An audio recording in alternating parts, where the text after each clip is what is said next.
Sitting here at work, I'm just pissed off. I haven't seen much of my son this year. I didn't get him for the summer because of this damn virus, and I'm pissed about that. At the end of September, I found out that my wife of 5 years is cheating on me. I've spent most of my time doing the FBI thing, which has been a giant can of worms with no apparent bottom. I've had this nasty woman in my house, and I have to sit there pretending that nothing is wrong when I just want to throw everything at her and kick her out.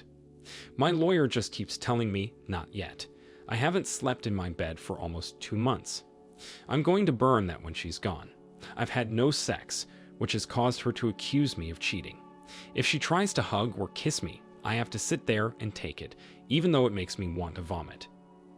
When I look at her, I see bugs crawling all over her. I want her gone, but it's just, not yet, not yet, not yet. There's not much left to burn on my fuse. It's like being locked in a big room with someone, and there's just a table there. The room echoes, and they start tapping on the table, tapping and tapping, until you just want to flip the table and strangle them. I can't even talk to anybody about it right now, because it's always not yet, not yet, not yet. I'm angry at myself and disappointed in myself for putting myself in this position to let someone do this to me again. I just want this to be over. And I miss my son. Update. I got home late Sunday. It's a 1,400-mile drive. This was good. I really didn't want to see or talk to her. I was tired. I went to my chair and slept. I haven't slept well in 2 months. I've lost 15 pounds. I look and feel awful.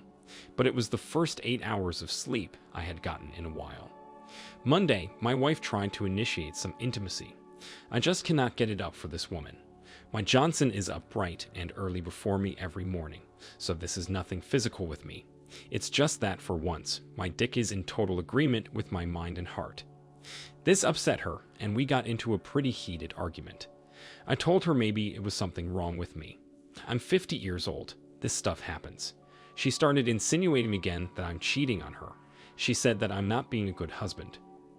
I haven't been intimate with her in over 2 months. I haven't told her I loved her in over 2 months. Clearly, I'm doing something behind her back. I mean, she tried to gaslight me. Yeah, I was doing something behind her back. I was piecing everything together. D-Day for me was September 25. I work in collision repair, specifically on the vehicles considered train wrecks. On September 25, I wound up cutting my leg open on a truck I was working on. That was a trip to the emergency room. I got 5 stitches inside my leg and 34 stitches on the outside. It was pretty bad. I got put on some hefty painkillers, and there was no way I was going to drive. So, I called my wife. No answer. Called 5 minutes later. No answer. Called again. No answer. Texted her, "Babe, pick up. I need you. Call me." Called her again. No answer. More texts. Nothing. About an hour and a half of this. So, I got an Uber to take me home. We turned onto my street, came in view of my house, and she was standing in our doorway, completely kissing the GM of where she works. I told the driver to stop. This wasn't a peck, folks. They were deeply kissing. She was supposed to be at work. I pulled out my phone, took a couple of pictures, and told the driver to keep driving. I had him take me back to work. I sat there in the break room for 4 hours, head down on the table, numb. Heartbroken. When the painkillers wore off, I drove home, in pain from my leg and from everything going through my head. She wasn't home when I got there. She came home a couple of hours later. She acted all concerned. Maybe she was, maybe she wasn't. I don't know. I asked how her day was, and she made up some story about work that day. I know it was false. A week later, I learned for the first time that she hasn't worked a Friday in 3 years. I've never really used Reddit much. It was always there, but I had no real interest in it until then. I was looking for information on dealing with infidelity, and this sub showed up along with YouTube videos. So, I read stuff here, just trying to find out what the heck I should be doing right now. I was reading about all the red flags and just saying yep, yep. Well, that fits her to a T, always on the phone, always texting. For some reason, can't answer my calls or texts. She had no idea until last Monday that I had sat in the emergency room trying to call her, texting her. In 2 whole months, she had not looked at our chat log. at all. She was yelling at me that I need to be a better husband, that I'm not doing enough for her. I got so upset, I grabbed my phone, opened the chat log, and shoved it in her face. Showed her those unanswered texts. I rarely raise my voice, but I yelled at her at the one time I needed her to be there for me. I got ignored. She pulled out her phone and looked. Then she left the house for a couple of hours. When she came back, she apologized and then lied right to my face. Oh, she had a hard day at work that day. Didn't notice because she was so busy. The truth is she didn't know about the calls and texts because she was too busy with her boss in my house to answer her phone. In the time between that day and now, I've snooped her phone, her laptop, and her iPad.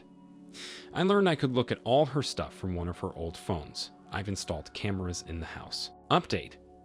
I had her served yesterday. For those asking, I wasn't in a good state of mind to write about it yesterday. Still not really, but I will get it off my chest. I woke up and left the house, got myself some breakfast while waiting for her to leave for work. Rented a truck, went back home, and changed the locks. My friend and her husband came over. He brought a friend, and we packed up her things. We loaded up our bedroom furniture that I got her as a wedding gift, my couch, my dining table, just all the furniture she defiled. Took it to storage. Put all her clothes in garbage bags. Was going to throw her dirty clothes in with the clean, but my friend wouldn't let me. We got done after 11 a.m. Around lunchtime, I bought flowers and chocolates and went to her work. I went in, gave her the flowers and candy, gave her a big hug and a kiss. She was all smiles and blushes. Her coworkers were doing the "that's so sweet" thing. I told her that I would love to take her to lunch, but I had to go get a checkup on my leg, but to not make plans for the night because I wanted to give her a night she would remember. I gave her a goodbye kiss and started walking out. At this point, I'm going to start calling her GM, Tom, or FT. As I was leaving, I saw her boss and gave him a big smile and said, "Hey Tom, how are ya?" Gave him a wave and left. Then I went and got some lunch. At 2 p.m., a deputy would be walking into my wife's work to serve her. At 2 p.m., I was standing in front of FT's house. I texted him the picture I took on the day I caught them. I took a selfie in front of his house and sent that too. I knocked on the door and Mrs. FT answered. She knows me a bit from parties and things my wife's work had. I told her that my wife and her husband were having an affair. She didn't believe me. I showed her that first picture I took, and I showed her a selfie they took while my wife was with him on my couch, and she slapped me. I just stood there, and she started crying. I gave her a thumb drive with everything pertaining to my wife and her husband that I had. I told her my wife was cheating on me with multiple men, get checked for STDs. I gave her my lawyer's card and my number. Then she asked why I was doing this to her, and to be honest, why did I do that? I hurt her pretty badly. I feel like the biggest jerk for doing that. I told her she had a right to know and felt terrible for giving her that answer. As I was leaving, that's when my phone started blowing up. Didn't answer any calls or texts. I just went home. When I got home, I changed my FB status to divorced. I started reading the text from my wife. What is this? What are you doing? All that stuff. I messaged her back and told her she could come to the house at 7 p.m. and not 1 minute before to get her clothes. Apparently, FT didn't tell her what I did right away, as I imagine he had his own problems at the moment. But my wife sent me a text a little later berating me for telling Mrs. FT. So he did tell her. My friend that covered up for my wife, I'll call her Amber, started calling me. So I answered. I answered with, "How long have you known that my wife and FT were having an affair? Please don't lie to me." And she told me what I suspected the whole time, since before my wife and I had met. The whole time. All this time, I was the side piece. My whole marriage is a sick joke. Let me tell you, that's a bitter pill to swallow. I asked her why she didn't tell me. She said it's because they thought I would get violent and such. I told her that she knew me better than that. She said she kept it secret because she was her friend. What about me? Wasn't I a friend? I asked her if she knew her husband was cheating, wouldn't she want me to tell her? As a friend, wouldn't I be obligated to let her know something she should know? She said yes. So I hung up and sent her pictures my wife had taken of her and her husband and texted her back with my lawyer's number and said that my lawyer has everything I know. Then I told her never to contact me again. At about 4 p.m., my wife showed up at the house and found out about the locks. She started banging on the door and yelling. I didn't answer. She tried calling again. I turned my ringer off. Then she broke a window and left. At close to 7 p.m., 2 deputies parked out front. One is one of the people that helped me move stuff earlier. His wife showed up, also my friend. 7 p.m. rolls around and my wife showed up. She looked pretty subdued. Pretty sure she and Amber had gotten into it by then. I gave her her clothes, the storage key and address, my lawyer's card.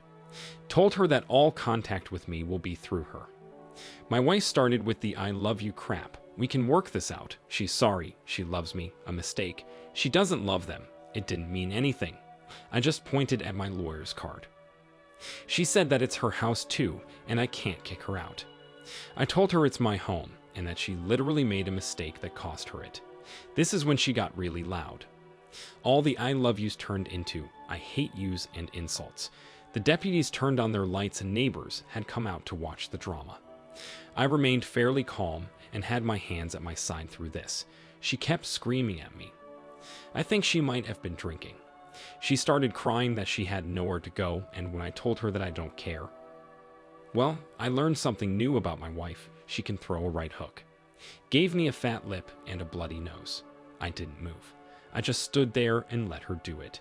She tried scratching my face. The deputies restrained her. I declined pressing charges, told them to just make her leave.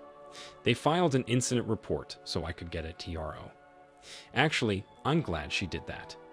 When she left, I went back in, and while I was cleaning myself up, all that stuff I should have been feeling for the last 2 months started to hit me. I'm pretty exhausted right now. I thought I would feel better after this all got out. I don't. I'm not someone prone to crying, but I've been doing a lot of that since last night. There are almost 600 unanswered texts and calls on my phone and growing. I'm going NC with our mutual friends. I don't want any of them trying to mediate things. I'll sort them out some other time. I didn't call my son last night. I've always called him every night. I'll tell him tonight. He'll probably not be upset by the news. He wasn't fond of her. Now for our next update. I met with her and her lawyer today. I didn't get everything I wanted, but I got enough. We signed for an uncontested divorce. It will be official in about 2 months. That's the good news. I feel some relief from this, but I'm really, really sad about the whole thing. First off, she did not or could not look at me through almost the entire proceeding. I'm not going to pretend to know what was going through her mind, but I would like to think she didn't have the courage to look me in the eye. She got a decent lawyer. At least he knew he got handed a challenging case. They asked if reconciliation was possible, and we did dangle it, even though it is not possible. We asked for full disclosure of what she did. He had already had her write it out. What she wrote down, however, was less than what I already know. I read what she wrote down, and conveniently, the 2 fellows I didn't know the identity of were not included in it. My lawyer produced stills from the camera footage.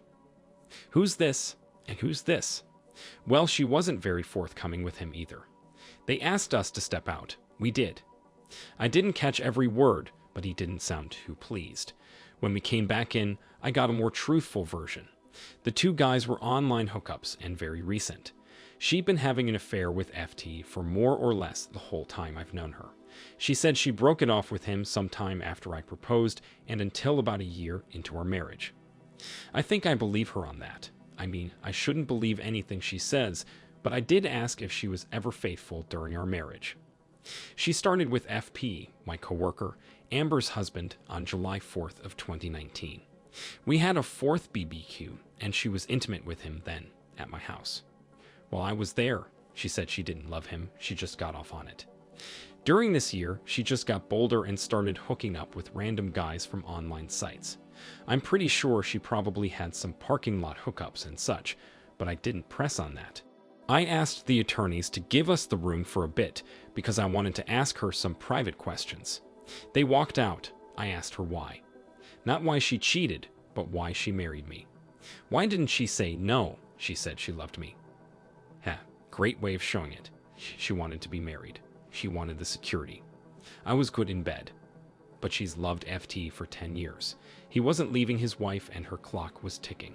So I was a backup plan, basically.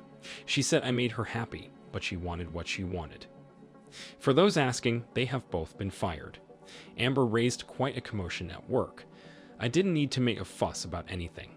My soon-to-be ex-wife is living with her parents. I don't know what FT and Mrs. FT are doing. I was told it is none of my business. I think he is trying to stay married. If he stays married, I may have to confront him. I asked if there was anything else I ought to know. She told me she had an abortion 2 years ago because she didn't know who the father was. Wow, that was a low blow. In the beginning, we tried to have a kid, but we opted for the quit trying and enjoy the intimacy approach. I would have loved to have another kid. Like a daughter I could spoil rotten. I had unprotected intimacy with my wife nearly daily. There's a huge chance this child was mine. I will never know. This was enough to make me get up and walk out. Al can talk about a bullet dodged.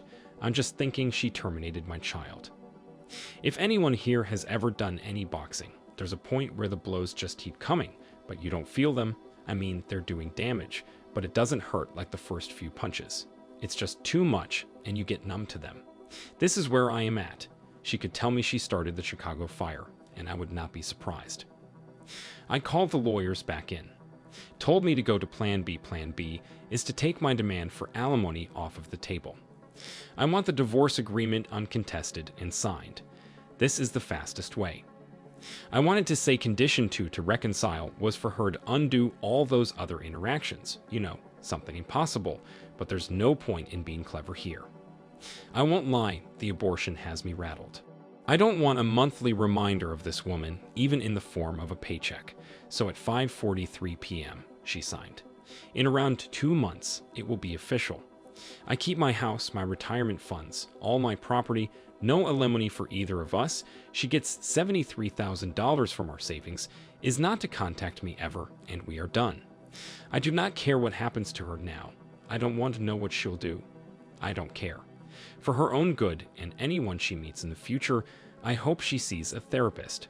But I am done caring about this woman. I, in no way, feel like a weight has been lifted off of me. I've eaten a terrible sandwich, and this is all I can taste. I've had nothing to be happy about for 3 months, and I am not happy now. I don't see that in my future, like at all. That abortion has been on my mind since she said it. I think it's going to be there for a long time. I don't know what I am going to do in the immediate future or long term. Maybe when this is all finalized, I'll feel some kind of release. I don't know. Right now, I just want to be left alone. No more all man, so sorry to hear that or any of that. Right now, I just want quiet. This whole time I've been thinking about everything I've ever done, and I don't see anywhere where I have done right, only where I've gone wrong. I know this is an awful mindset to have, but it's what I'm left with. All I can say is at least I got to keep my stuff this time, but I won't be doing this again. Update. The decree showed up in the mail today. Snowmidgeton slowed things down a bit. Oddly, I'm neither happy nor sad about this. Some friends wanted to celebrate this, but I've never felt that failure is a cause for celebration. Actually, I'm a bit numb. I'm sure it'll hit me later, out of the blue. She called me today. I picked up. I figured what's done is done, so I talked to her. She's messed up more than I am. She didn't apologize. She asked what good would that do. I honestly don't know if she really regrets what she did to me, but it really doesn't matter now. Her folks, this is tough. My son is as close to having a grandchild as they've ever got. He's asked me if it's okay to communicate with them. I'm fine with that, but how do I talk to them without her being in the conversation? These people just wreck everything, don't they? I really liked her dad. They are as close to having relatives from my side of the family as my son will ever have. Also my chihuahua, I've named Dulce. Thank you to whoever suggested that. It really rolls off the tongue. She kept me warm through Snowmidgeton. 5 days with no power or heat and below freezing temperatures, and she kept the bed warm like a little trooper. Anyhow, I'm going to take a long break from here. Maybe until I feel like dating or looking for something casual. I've always had that doubt in the back of my head. She doesn't love me. She'll leave. She'll break me. It's screaming at me now. Right now, I'm good. That fear of stove burners is a good thing. I need a lot of time. I'm going to give myself that. I wish all of you the best. Just because we've been let down doesn't mean we are worthless. Stay strong. I love all of you. Small update. I started therapy in July. I'm dealing with a lot of things in it. This latest round of infidelity. Talking about it with you and a therapist. I have issues related yet unrelated to deal with. To put it bluntly, I want to reconcile with my sister. She is all I have left.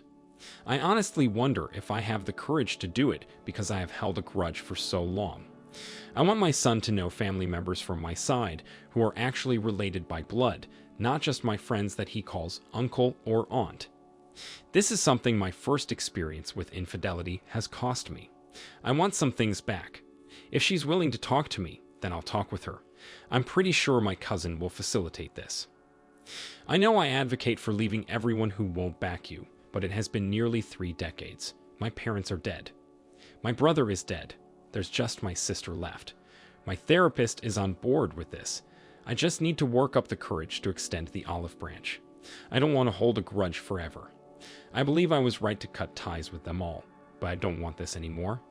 I have custody of my son indefinitely, and I'd like to be able to give him some semblance of normalcy. I don't miss my ex, nor my first ex.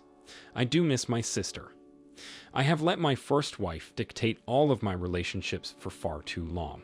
Sometimes I just feel haunted. I believe it will be a good thing. Maybe if I get back some of what I lost, I will be able to move forward. I'm not hung up on my ex, but I am hung up on my past. And for those that want to know, no, I don't know how my ex is doing. I don't talk to her. No, I don't know how Amber is doing.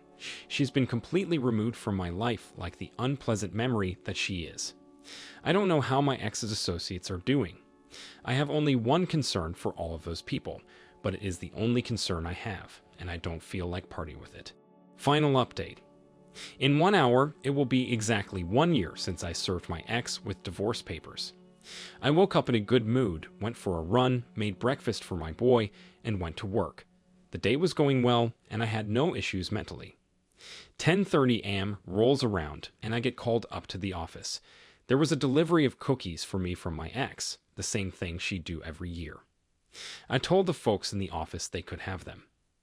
Our CSR asked who the cookies were from, so I told her. No one's touched them yet. I'm a little annoyed that someone told her where I work now. Other than that, I'm still in a fairly decent mood. She's got other methods of prodding at me to let me know she's out there. Her favorite is to be late on her car payments, so the finance company calls me. Guess this is one more. I came home to a surprise party. I was greeted with BBQ and beer. I love my friends. They thought I might need cheering up, but honestly, aside from the cookies, my day was pretty good. This was just a great end to the day.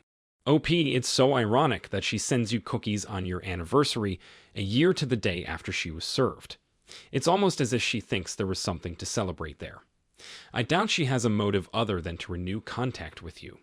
She was massively indifferent during your last conversation, so I doubt time has sweetened her disposition at all. My guess is she wants to keep the fight going by admitting to more heinous acts to your face just to twist the knife a little. Or she's complaining about money.